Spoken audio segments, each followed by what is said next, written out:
Nii et tere kõigile.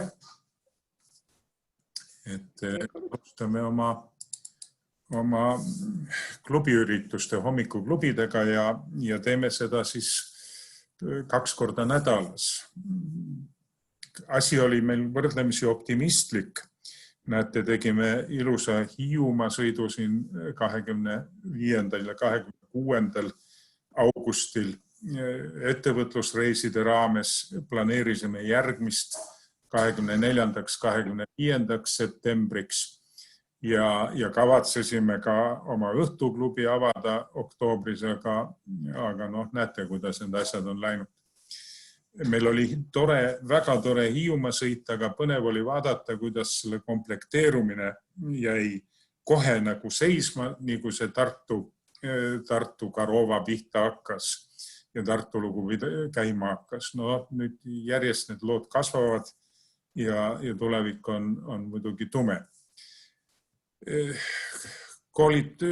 Ja kontaktkoolitust me peame siiamaani ja hoiame ainult osavõtjate arvult kokku, nii et need üritused käivad, aga kõik muud tõsisemad. Jutt oli just värskelt saatis kirja VKG mees, ütles, et istume siin Zoomis ja istume internetis ja kokku ei saa ja liikuda ei taha. Et nii need asjad on. Aga jätkame siis sama stiilis, nii nagu me suve lõpetasime, et meil on kindlasti liikmesfirma külaliseks ja tänaseks külaliseks on siis Fleet Complete, võimas firma ja selle juht Jaanus Truu. Ja teema tuleb põnev ja teema tuleb põnev eriti suurtele ettevõtetele, kellel on ressurssi, seadmeid, masinaid, liikuvaid töötajaid, kelle tegemisi saab jälgida, korraldada, optimeerida.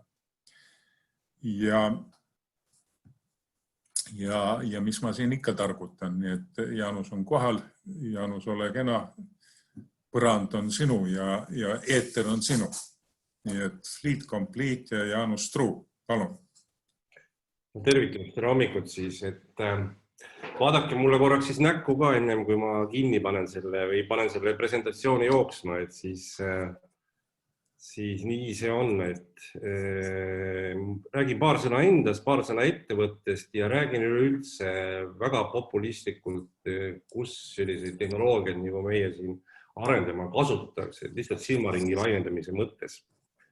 Ja panen oma ekraani jagama ja siis ekraani suureks, loodetavasti on see näha ja siis teid väikeseks kuskile nurka ja räägiks endast siis, et olen siis 25 aastat olnud tegevjuht erinevates valdkondades, olen juhtinud logistikafirmasid ja kuidagi on see elu niimoodi läinud, et olen läinud kuskile viletsas seisus olevasse ettevõttesse, nagu kunagi oli selline ettevõte nagu E-Trans ja kasvatanud suureks logistikaettevõtteks ja siis on see ettevõte kuskile ära müüdud.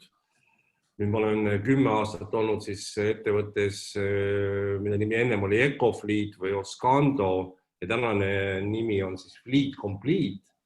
Et kui ma sinna ettevõttesse tööd läksin 10-11 aastat tagasi, siis seal ettevõttes oli siis 1000 autot või sõidukit teenuses ja mingi 8 aastaga me kasvatasime selle Eestis ja mingi 8 aastaga me kasvatasime selle nimetatud connected autot siis 80 000 ja laienesime kuskile paarikümnesse Euroopa riiki.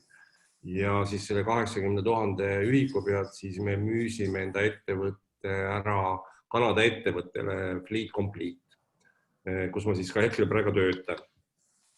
Ja geograafilises mõttes on siis meie seda lahenduse kasutajaid, kes siis kasutavad lahendusi, nagu tegelikult vaadata kõige suurem kontsentratsioon on Eestis, kuna see tarkvara on loodud Eestis ja Eestist on see alguse saanud, aga ka Lätis ja Taanis ja teistes riikides on siis meil kas oma enda ettevõtted või siis edasimüüjad.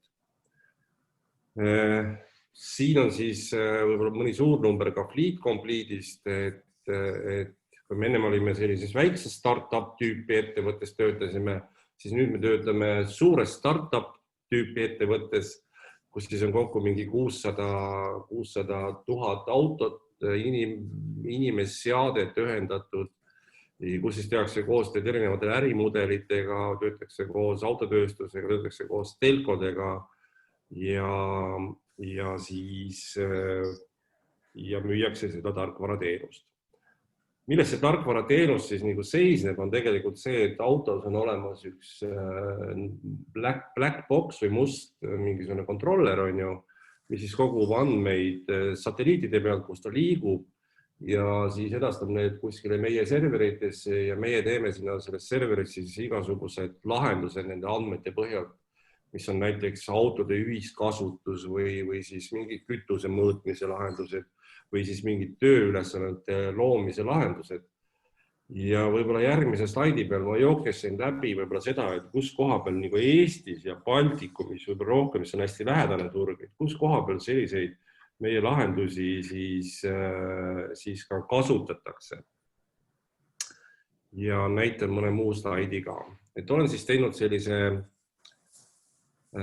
mindmapi ja vaadanud, kes siis meie kliendid on, et on olemas näiteks automüüjad, et kui automüüjad annavad välja nagu selliseid autosid nagu lühiajaliselt rendile või asendusautod mingit moodi, siis nad tahavad teada, et kus see auto asub, kus sellega sõidetakse, kas selle sõitja sõidab korralikult ehk milline on selline juhi käitumine ja kui see auto tuuakse tagasi sinna Elke autosse või kuskile, et siis põhimõtteliselt teatakse juba, et mitu kilomeetrit on sõidetud ja kas paak on ikkagi täis või ei ole, et siis need andmed on juba siis sellel inimesel, kes seda autot välja andis ette teada, et keegi ei pea minema tegelikult seda autot enam kontrollima. Tegutseme näiteks lennujaamas, kus on siis igasugused lumepuhastusseadmed, bussid, igasugused muud seadmed. Lennujaamal on pilt ees, et kus koha peal nende liikuvad mehhanismid sõidavad ja liiguvad.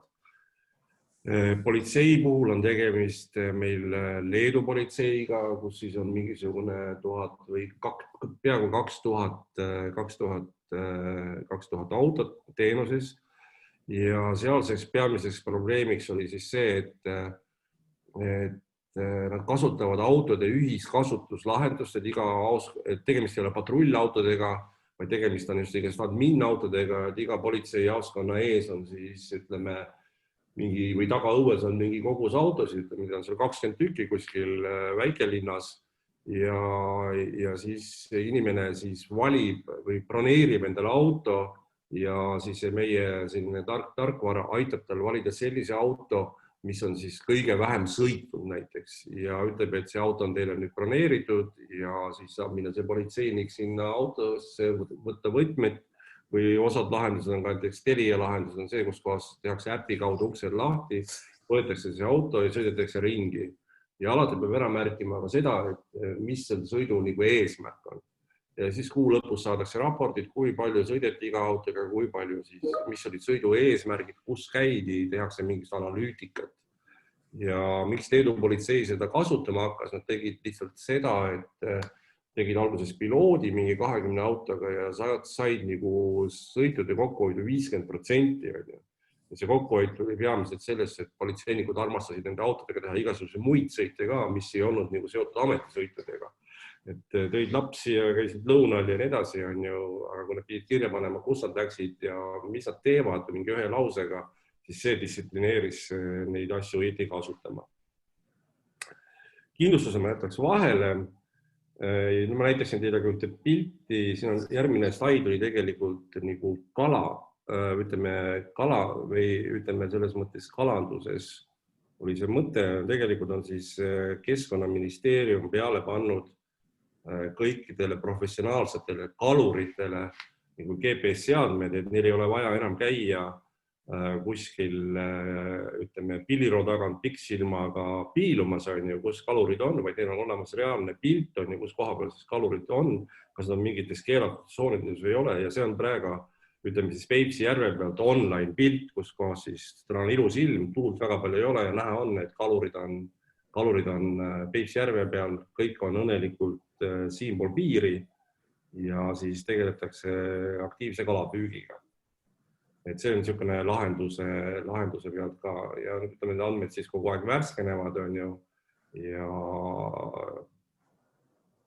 ja pilt silmade ees olemas. Kas vahepeal on mingeid küsimusi tekkinud? Keegi tahab küsida midagi? Ja kui ma kuulen vaikust, siis ma lihtsalt liigun edasi siit. Jaa, ole kena.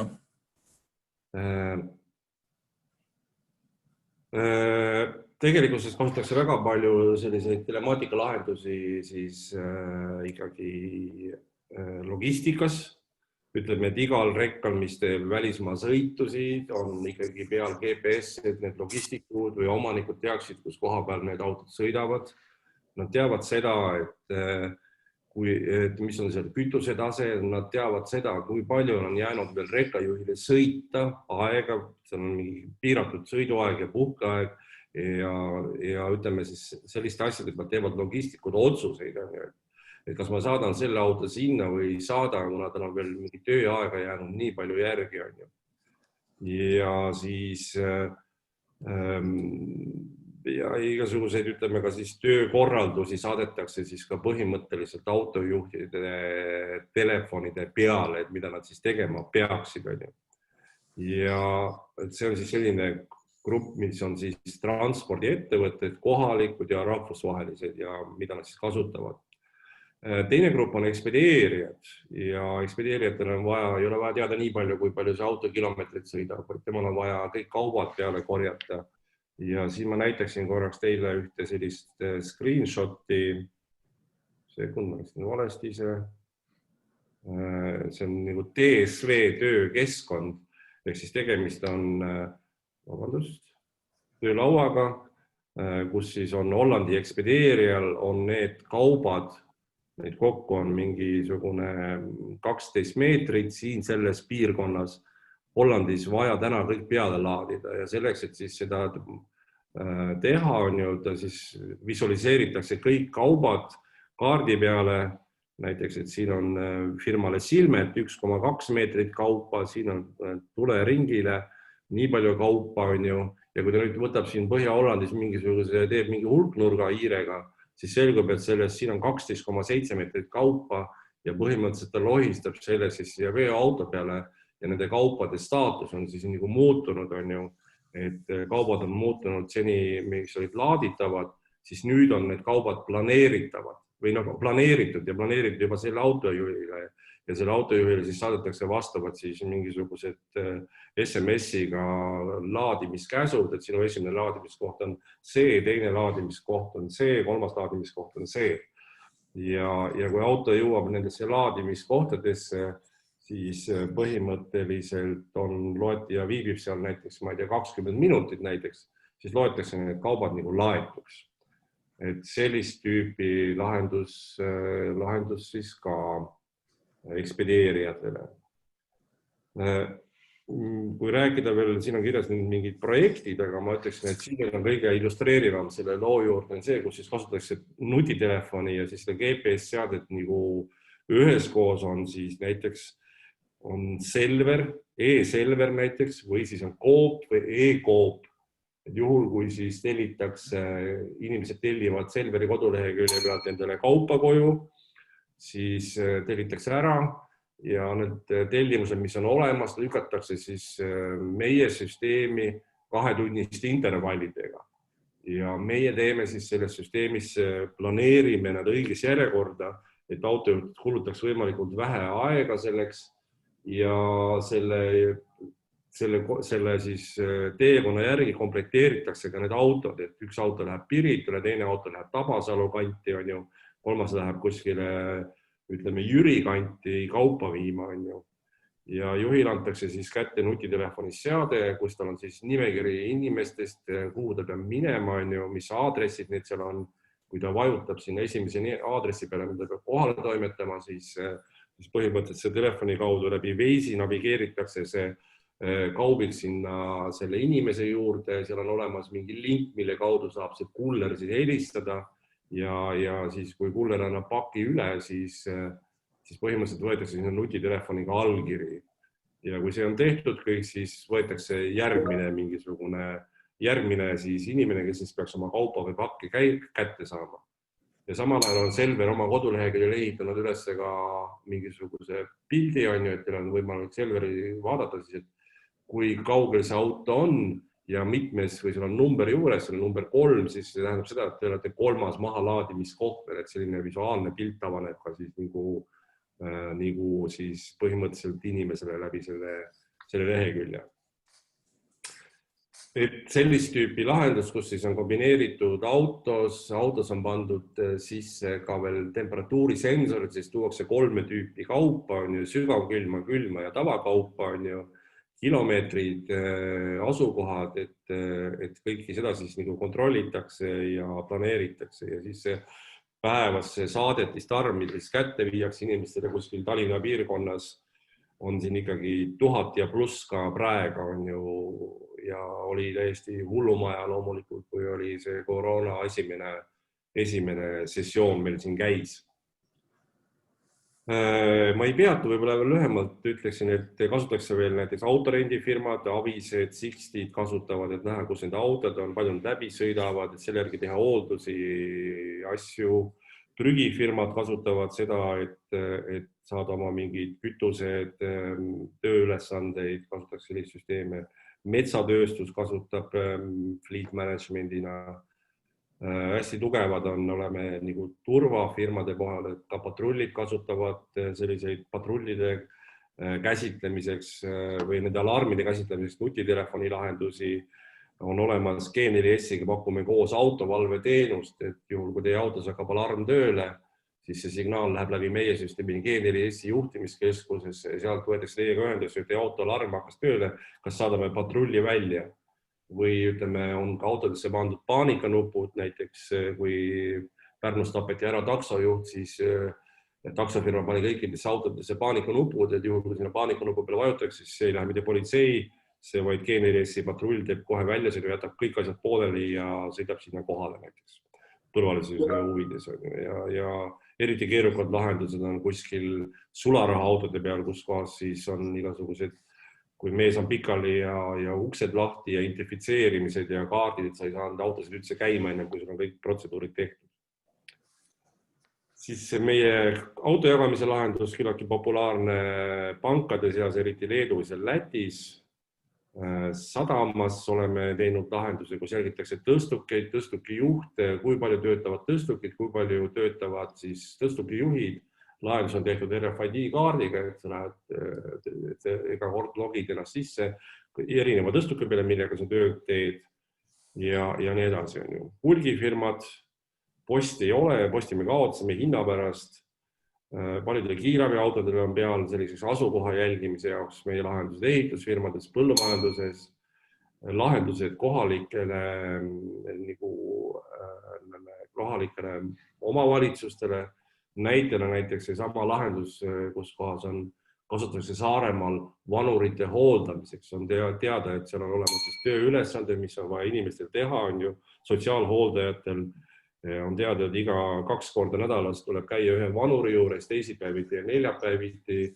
Selle vanuri juures tuleb teha mingi kindlad tööd ära, mis on riigiga kokku lepitud või vallaga, et tuua puud ja pesta nõud, on ju, ja kui vanur soovib, et sotsiaaltöötaja käis ära apteegis, on ju, siis sotsiaaltöötaja valib sealt mingi apteegirea, on ju, ütleb, et ma tegin ka selle apteegitöö talle ära.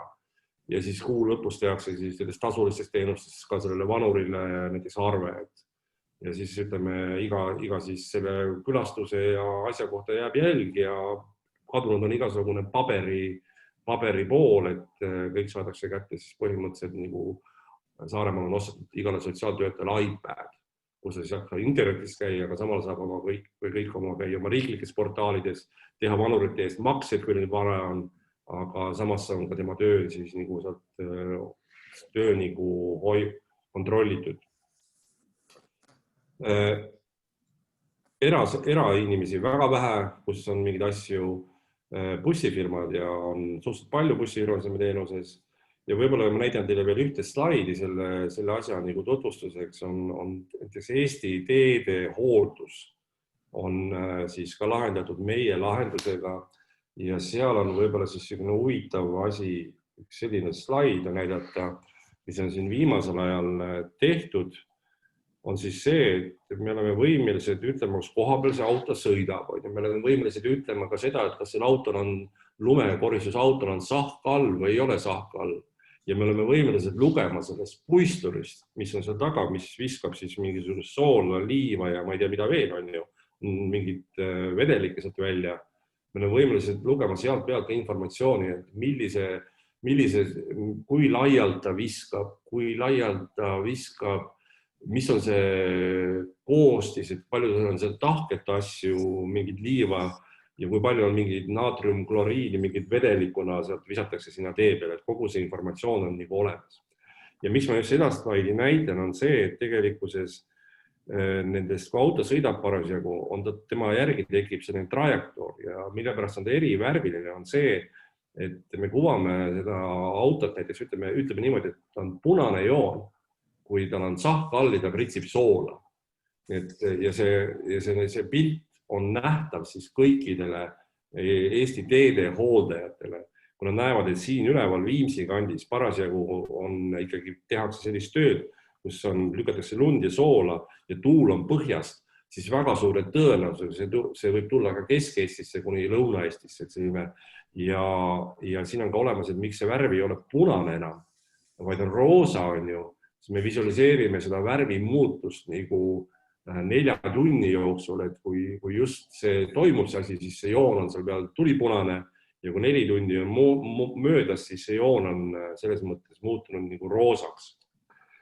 Et selline lumetõrje online pilt pluss siis kõik takkajärgi raporteerimine või isegi see, et kui Maanteeametisse helistatakse ja küsitakse, et miks minu maja eest on lumi puhastamata riigi tee peal, siis piisab Maanteeameti töötajal vajutada hiire parema klõpsuga kaardi peale ja küsida, et kes oli seal või teeks klõpsi ja ta saab teada, et hommikul kell 5 sõitis patrullauto, hommikul kell 6 läks lumesahktal või sahkall ja viskas soola.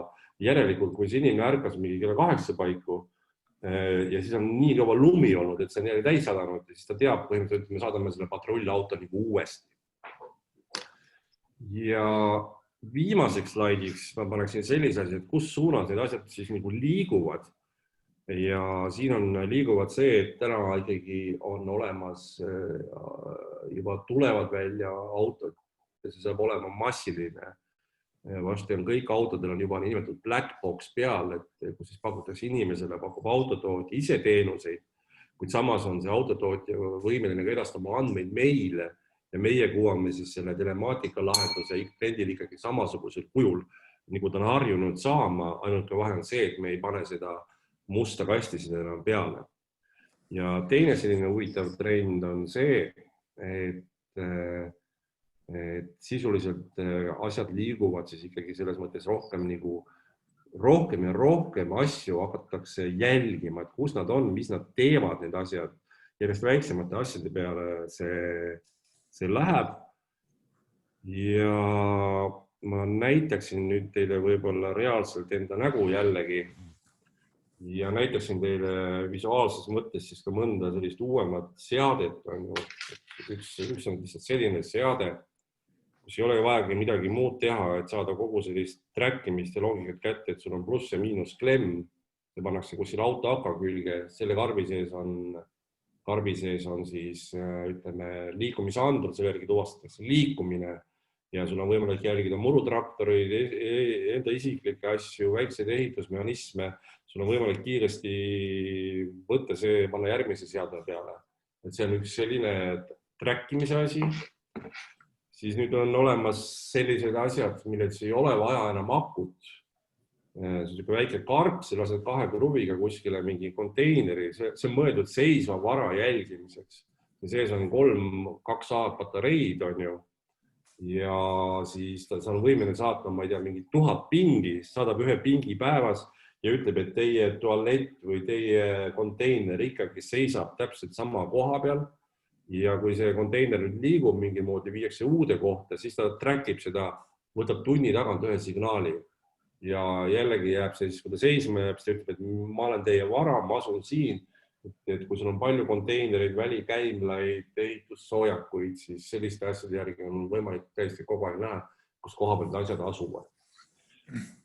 Ja viimane asi, mis ma näitan, on siis selline nii-öelda Bluetooth Beacon on selle asja nimi, et need kontrollerid on siis võimalikud omavahel panna ühenduma ja näiteks Läti Energia puhul on selline projekt, kus nad panid siis kõikidele autodele peale sellised kontrollerid, aga sõiduauto kerghaagistele panid peale need, nagu öeldakse, beaconid. Ja kui nad koos sõidavad, siis nende ühinemine on 300 meetrit, nad suudavad teineteist lugeda, on ju. Siis nad liiguvad koos, saadakse teada, kui palju mingid kärud sõidavad, on ju. Ja kui see käru jääb kuskile maha ja siis see kontroller sõidab nagu ära sealt, siis see asukoht jääb siis kaardile. Et siis kõik inimesed teavad, et kus koha peal või see liitmanager teab, et kus koha peal asuvad kõik need beacon, kus asuvad siis kõik kerghaagised. Ja lihtne on öelda siis teisele juhile, et see käru asub seal. Me võime saata isegi koordinaadid teile, on ju, ja minge ja võtke see käru sealt ära. Et võib-olla hästi lühikalt siia poole tunni sisse selline silmaringi laiendav jutukene. Nii, väga ilus jutt, aga hakkame küsima. Kes alustab? Palun. Ülo, sina tahad kindlasti küsida midagi.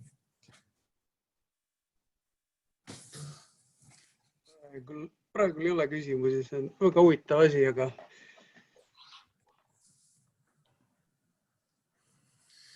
Ja palun, Ülle. Ene olen. Minul on üks väike küsimus, et kui see ärisaladus ei ole, siis kes teile seda 5G tuge pakub? Täna meile 5G peal ei tööta mitte midagi. Et täna need asjad töötavad kõik selles mõttes nagu veel 2G peal. Okay. Ehk siis selle kõige GPRS-i peal. Ja suund on pigem mingisugust uut, ma ei tea, isegi 5G ei toeta hetkel mitte, meil ei ole 5G ühitamist. Okei, aga see slaid IoT, see kõik see, millest te rääkisite, see on võimalik ju nende IoT sensorite abil. Et kas teil on partner selles osas või te tegelete ise sellega? Selles mõttes, et meie tegeleme tarkvara tootmisega ja tarkvara müümise ja teenuse müümisega. Et selles mõttes, et kes toodavad neid erinevaid Bluetooth sensoreid või siis mingisuguseid asset trackereid, mis töötavad 2G-s ja mingis LTE-s ka veel on ju, siis need me ostame sisse ikkagi kolmandatelt osapooltelt ja integreerime enda tarkvara külge. Et meie kompetents ei ole teadmine, mis siin sees on. Okei. Meie visualiseerime ja teeme need klientidele siis, nagu öeldakse, lahenduseks. Kui sul on vaja koormeid planeerida, siis teeme neid ja näitame autosid niimoodi või kui sul on vaja toidukaupa optimeerida, millised on mõistlikud veoringid ja kuvada seda kliendile kaugelt auto on, siis meie teeme seda tarkvara poole pealt. Tähendab, sellest tuleb nii aru saada, et te ise kogu seda kremplit nagu ei opereeri. Me ikkagi me vastutame, me teeme klientidega lepinguid ise. Et me teeme otse lepingu Eesti Energiaga, Latvia Energiaga ja Jüri ja tädi Jaaniga, kellel on 1 või 2 autot, ka nemad on meie kliendid. Selles mõttes, et me teeme lepingu nendega, et meil on tänase seisuga Eestis näiteks 1600 klienti, kellega meil on otse lepingud, kellele me esitame kuutasu arveid. Nii, kuutasu arved, aga nad on siis teie süsteemis ikkagi. Ja meie süsteemis. Me visualiseerime, teeme näitavaks need asjad. Ja teie pilves on kõik kogu see krempel sees ja koos, jah? Ja, meie vastutame, et me ostame MT käest SIM-kaardi, me ostame allhankijate käest need riistvaradetailid, me ostame Google'i käest ja Regio käest need kaardikihid on ju ja siis põhimõtteliselt kuvame seda lahendust tarkvaraliselt.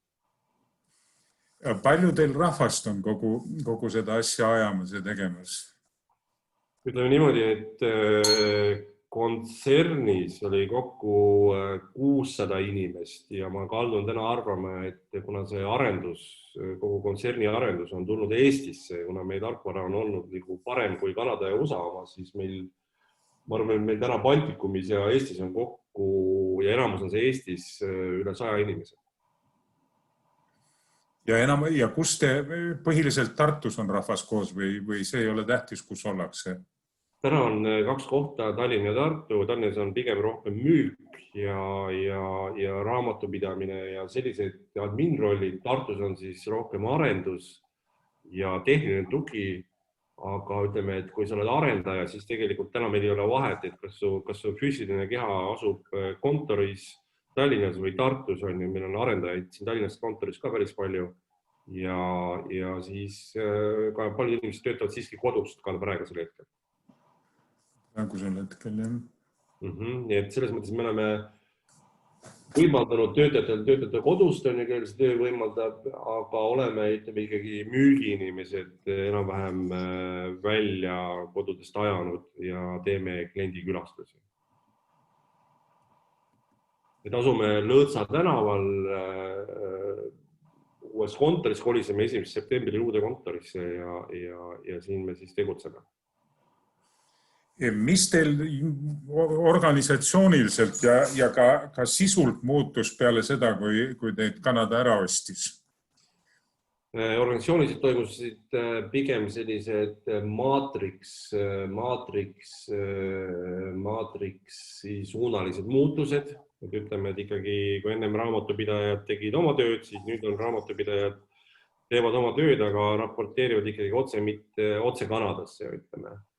Ütleme, samamoodi on ka need arendajad, et need arendajad on olnud ka mitmest riigis, siis täna on nad alluvad mingile meie arendusdirektorile Tartus või tehniline tugi näiteks allub kuskile Kreekasse, mis meil on, Kreekas on siis vastutav inimene, kes selle ees vastutab, aga inimesed töötavad ja teevad Tartus. On ju. Ja ütleme, minu enda vastutus on ka muutunud, et mina ise vastutan, ma olen juhatuse liige, aga pigem vastutan siis Baltikumi müügi eest, Hollandi ja Belgia müügi eest ja meil on ka edasimüüjad Poolas, Tšehhis ja Ungaris, mingis 10 riigis ma vastutan selle müügi eest ka.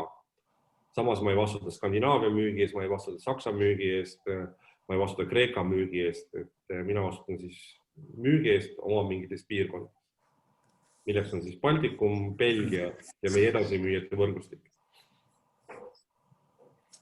Kas sa tahad meid natukene harida rohkem, et räägi meile lähemalt sellest asjade internetist. Et mis selle alla mahub, selle asjade interneti alla ja kuhu need asjad lähevad?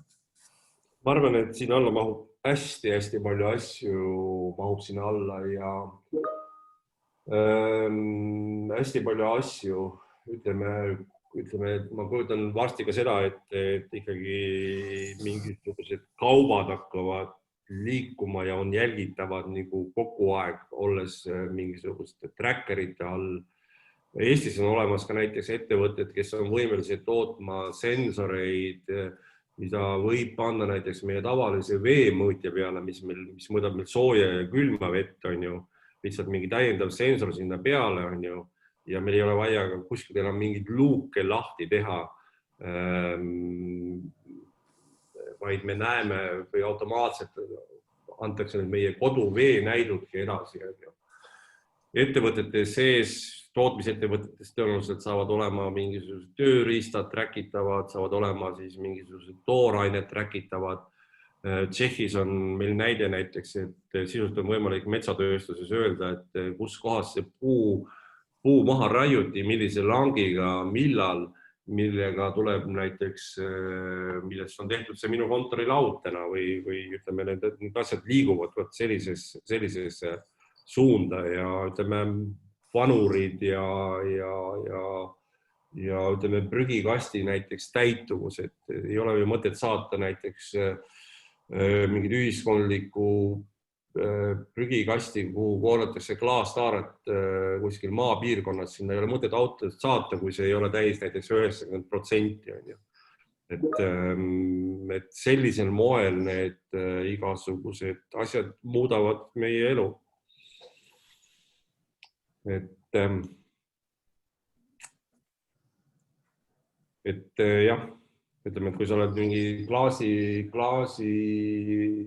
klaasitootja ettevõte ja sa lõikad klaasi ja toimetad klaasi või aknaid kuskile ehitusobjektide peale, siis sa viid ja jätad oma need riiulid sinna koos klaasidega ja ehitaja paneb need siis kuskile fassaadi või seina ära, siis ka sellised riiulid või raketised, tualetid, välitualetid, asjad, need on kõik sellised asjad, mis siis juba on või kunagi tulevikus saavad nagu siis jälgitavaks.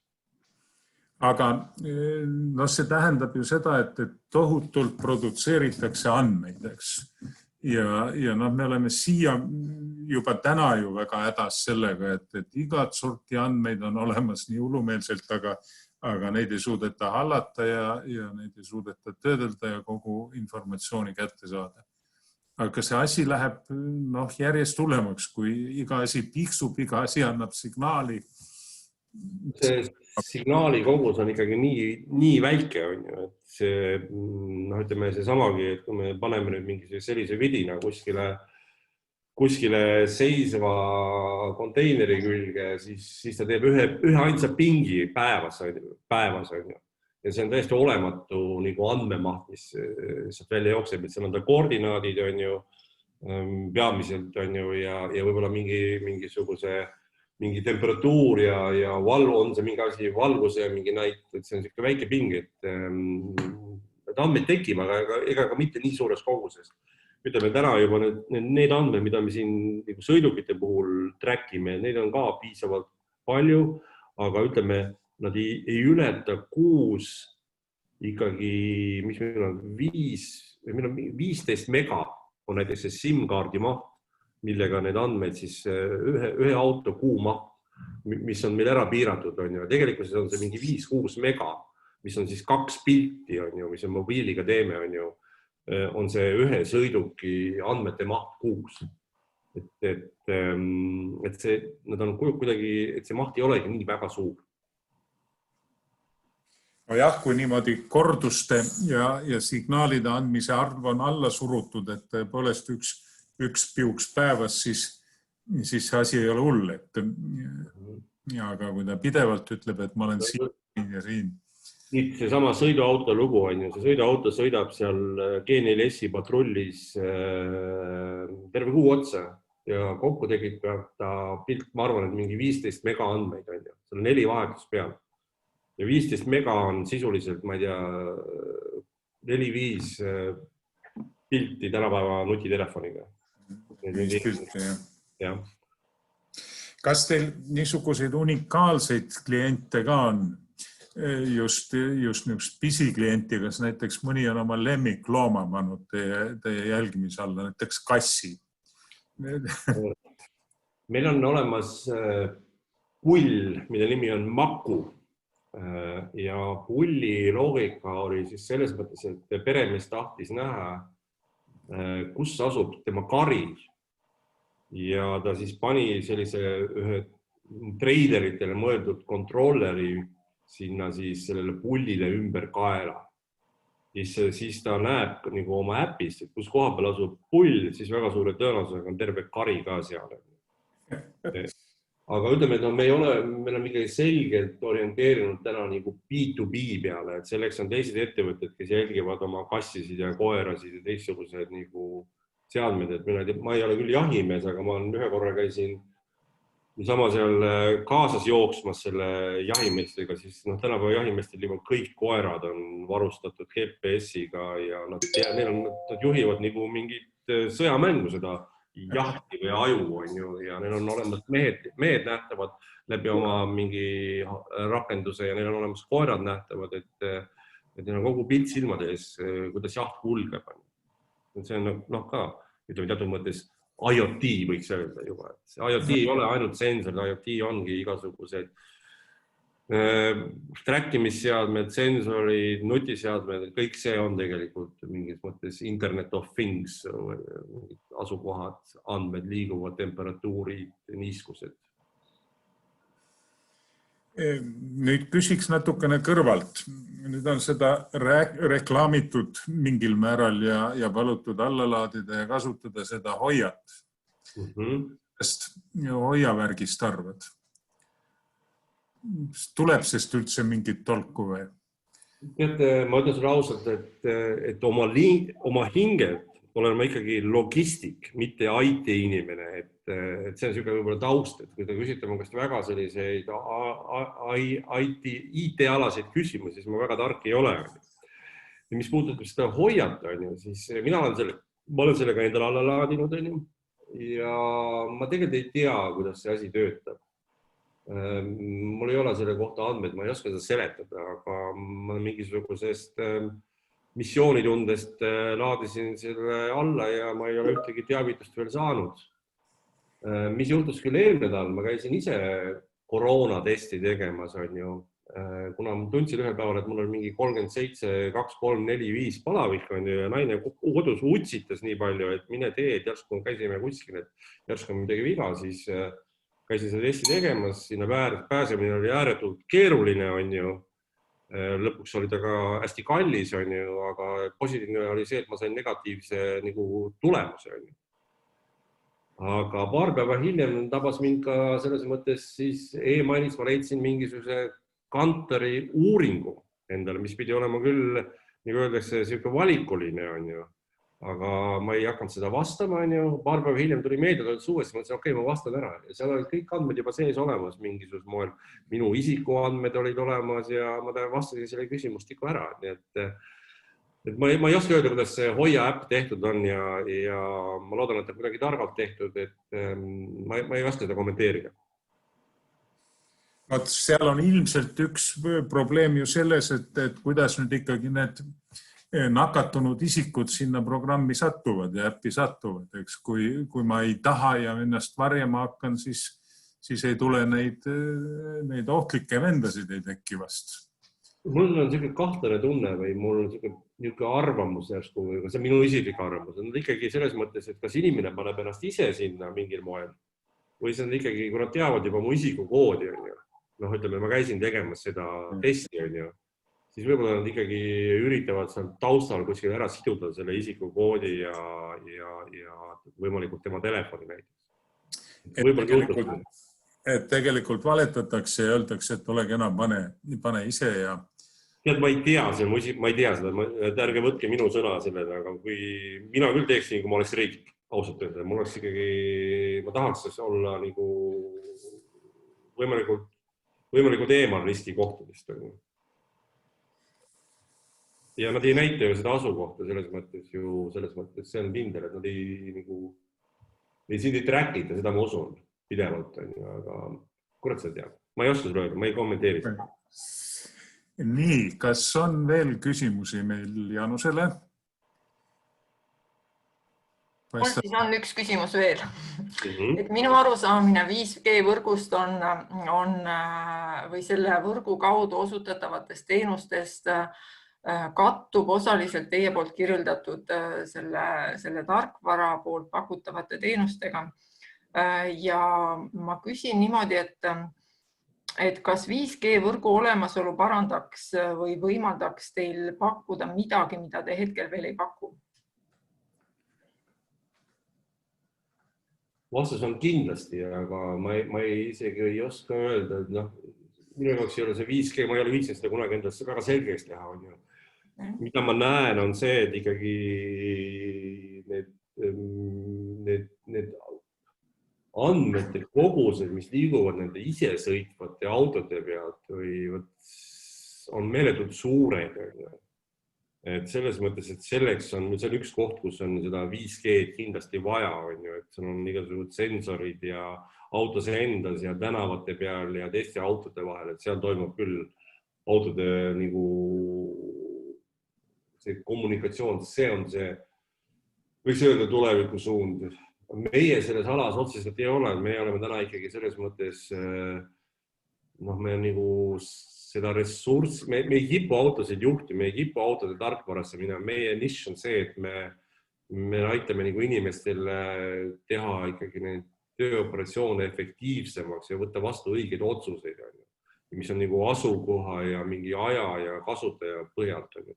Me päris sellisesse autode juhtimisesse ei ole läinud ja tõenäoliselt ei lähegi, et see on teiste inimeste pärusmaa, see on OEM-ide pärismaa, see on infrastruktuuride pärusmaa. et ma ei oska isegi öelda, millist mõju. Meil on vaja nagu connectivity, meil on vaja sidet. Mingisugusel hetkel toimub see, et see 2G suletakse kinni. Täna näiteks ütleme, mõned üksikud Euroopa riigid juba sulgevad seda 2G võrku. Meie puhul ei ole sellest veel räägitud, et siis sinna tekib mingisugune asemik. Tõenäoliselt see ei ole ka 5G, vaid on mingi LTE võrk või ütleme, ma ei tea, see on täna see 4G või ma ei ole ka terminis väga tugev. Et see on see tulevik. Täna näiteks ütleme, T-Mobile paneb kinni Hollandis 2G võrgu. Et lähi selle aasta lõpuks.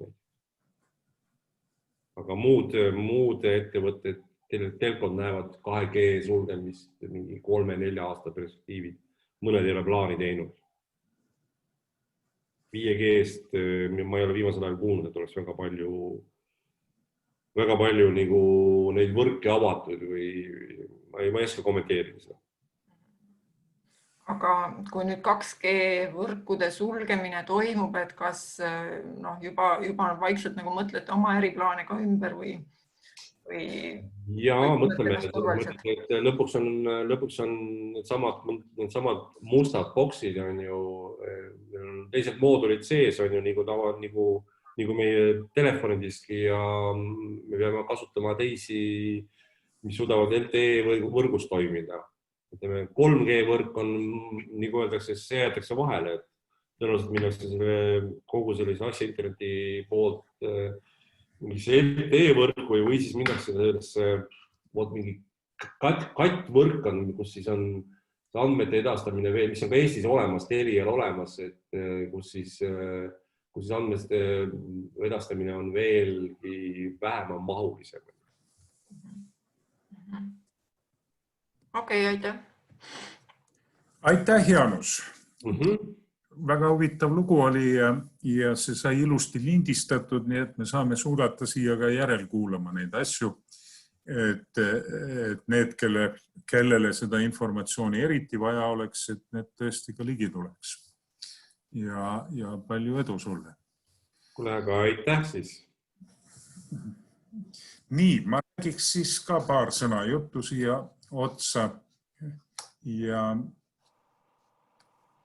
Jaanusele aitäh siis ja hakkaks hoopis kaugemast otsast ja ma hakkaks sellest otsast pihta, et räägiks suurest sündmusest Nordic Business Forumist ja te olete kõik seda kuulnud, see on nüüd käinud 7-8 aastat, Jyväskylä poistebänd, noored mehed, kes selle käima panid omal ajal ja kes nüüd selleks aastaks on ta kasvatanud siis niisuguseks maailmataseme ärifoorumiks, mis ammu juba Jyväskyläst on ära kolinud, sest sinna ei mahuta ja ollakse ja majututakse Helsingi messuhalli.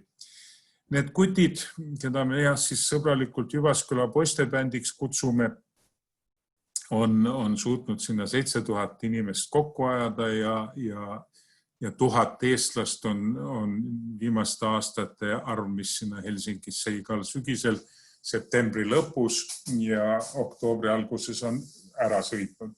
Meie oleme ka 7. korda inimesi sellele foorumile viimas ja siiamaani kuni nende põnevate ja koledate sündmuste alguseni on kõik inimesed väga tänulikult ja rahuldatult sealt Helsingist tagasi tulnud. Nüüd tänavu me olime väga mures ja olime tükk aega mures sellepärast, et ei tahtnud korraldajad ikkagi selgelt otsust vastu võtta ja ootasid, sest septembris oleks pidanud siis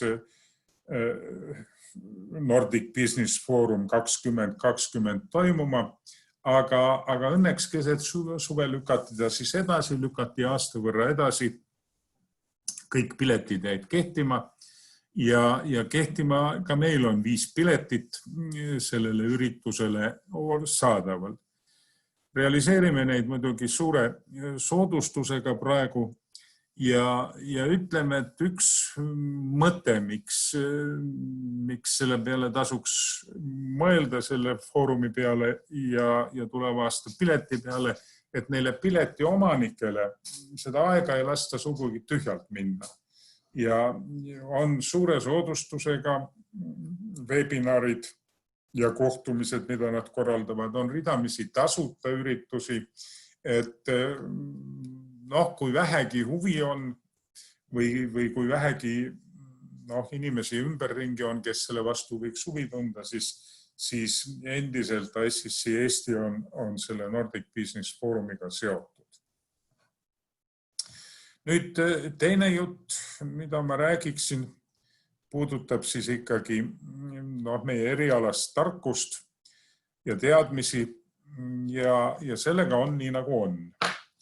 Ja ICC on ülimalt tähtsaks pidanud seda professionaalseid oskusi, peab seda tänase päevani, korraldab kõikvõimalikke koolitusi ja targaks saamise üritusi, aga asjad lähevad visalt. Nüüd on siis juba üle poole aasta on uus Incoterms käigus ja olukord on võrdlemisi kurb. Ja kurb on ta kõigepealt sellepärast, et levinud on kuulujutud ja üks kuulujuttudest on see, et Incoterms 20 ei ole mitte midagi muutnud. Et kõik on samamoodi, nagu ta oli ja laseme ka edasi. See on põhimõtteliselt vale jutt, olgugi, et väliselt näeb uus Incoterms nagu välja nagu 2010 oli, sest tarneklauslite arv ei ole muutunud, on muutunud ainult ühe tarneklausli nimi, senine Delivered at Terminal on ümber nimetatud DPU-ks ehk Delivered at Place, Unloaded ehk kohale toodud ja maalaaditud. Ja võiks tõesti öelda, et nagu midagi ei ole muutunud. On muutunud küll. Ja on muutunud esiteks esitusviisis, struktuuris ja ka seletuste poolest. Uuele Incotermsile on kirjutatud pikk ja detailne kasutusjuhings ja sissejuhatus ning selles sissejuhatuses tuuakse au sisse need vanad grupid, see E, F, C ja D rühm, mis on geniaalne niisugune sisestruktuur ja millest Incoterms 2010 valkis. Ma oma töös niimoodi kohtan pidevalt, kuidas inimesed helistavad ja pöörduvad meie poole, et oi, aga näed, Google'ist sain vasturääkivat informatsiooni. Google on õnnetus ja Google on õnnetus. Mul oli siin just venekeelne kursus tulemas, sest ma võtsin Google'i spetsiaalselt ette. See oli masendav, millist udu seal võis olla, eks. Ühtepidi fakte ja teistpidi fakte ja kolmandat pidi.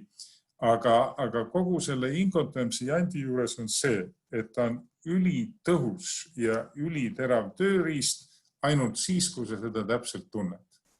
Ja täpse tundmise osas täpne tundmine on tegelikult väga lihtne. Ühesõnaga, kogu mäng käib ju tarnekoha ümber. Ja pidevalt mõlemad Incotermsid on rõhutanud seda, et näiteks Tallinn on tarnekoht, place of delivery.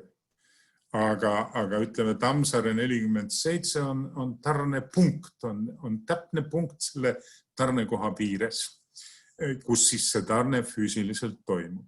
Seal läheb vastutus kauba eest müüjalt ostjale üle, seal läheb kaubaga seotud risk müüjalt ostjale üle, nii et selle punkti ja koha täpne määramine on ülioluline. Aga seda juttu nagu kasutajad ei ole kuulnudki ega teadnudki. No näiteks, võtame õnnetud ostjad.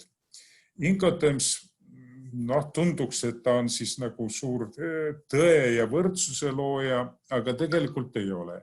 Tegelikult on Incoterms kaldu ostja kahjuks. Ja esimene kalduolek on see, et kui seda täpset punkti ei määrata tarnekoha piires, siis on müüjal õigus valida seda täpset punkti. Ja loomulikult valib ta seda enda kasuks ja endale sobival teel ja nende valikutega reeglina ostja kaotab. Sel teemal on päris uhkelt ametlikus tekstis kirjutatud ja niisugune iga tarneklausli juures on hoiatus ostja jaoks püsti pandud. No edasi nende tarneklauslite hulk, mis ostjale tegelikult sobivad, on oluliselt väiksem kui müüja poolt vaadates. Näiteks väga õnnetud on ostjale C-rühma tarneklauslid, Cost and Freight, SIF, CPT ja ZIP. Need on kõik ühte sorti tarneklauslid, mille puhul müüja korraldab veo sihtkohani, aga vastutus kauba eest ja tarnekoht on selle veo alguses. Ostjad mõtlevad, et mul kauba eest vedu on ilusti kinni makstud ja tarne toimub siis, kui kaup jõuab minu juurde kohale. Tegelikult nii ei ole. Tegelikult toimub tarne veo alguses ja vaene ostja on selle loo eest vastutav. Nüüd ametlikus tekstis on kirjutatud niisugune rida, et jah, müüja tarnib kauba, andes ta veo alguses vedaja kätte. Aga see ei tähenda veel seda, et kaup jõuab tervelt ja kahjustamata jõuab sihtkohas ostja kätte. Ja veelgi enam, see ei tähenda ka üldse seda, et kaup üldse sinna kohale jõuab.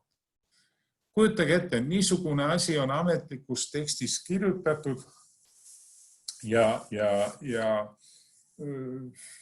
levinud on jutt, et uues Incotermsis pole midagi muutunud ja põhimõtteliselt on kõik vanaviisi. Vaadake Google'ist ja teeme ja kasutame.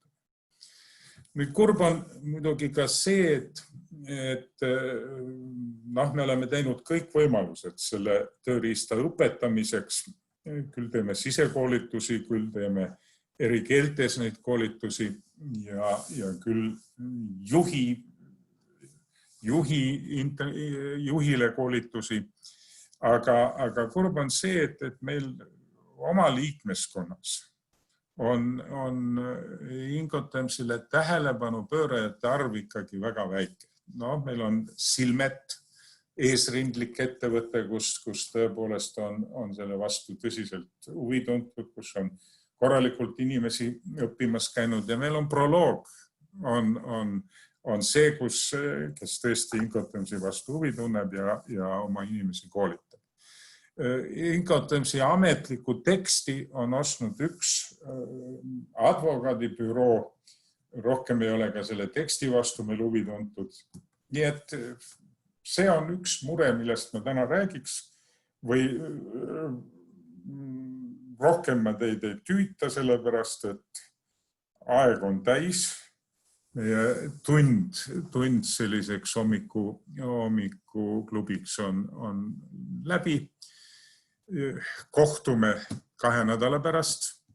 Jätkame samas vaimus, et kutsume oma liikmesfirmasid esinema ja kutsume oma liikmesfirmasid oma töide tegemisi tutvustama ning kutsume ka ise valmisolekule meie liikmesfirmade teenuseid ja tooteid kasutama. Ajad ilmselt kergemaks ja paremaks ei lähe. Rasketel aegadel on koostööd ja ühistegevust on vaja. Aitäh! Minu poolt on kõik. Palun, kas keegi tahab jääd aega öelda? Aitäh ja kaunist päeva kõigile! Ja aega ütleme ikka, head päeva! Aitäh tulemast ja lindistus saab üles, nii et võite ennast vaadata ja seda huvitavat lugu, mida Janus meile rääkis, üle kuulata. Nii et kõik head, kohtumiseni, elame veel. Järgmise korrani. Nii et naudime ilusat vananaiste sügist ja suve, või mis ta on. Nägemist. Nägemist.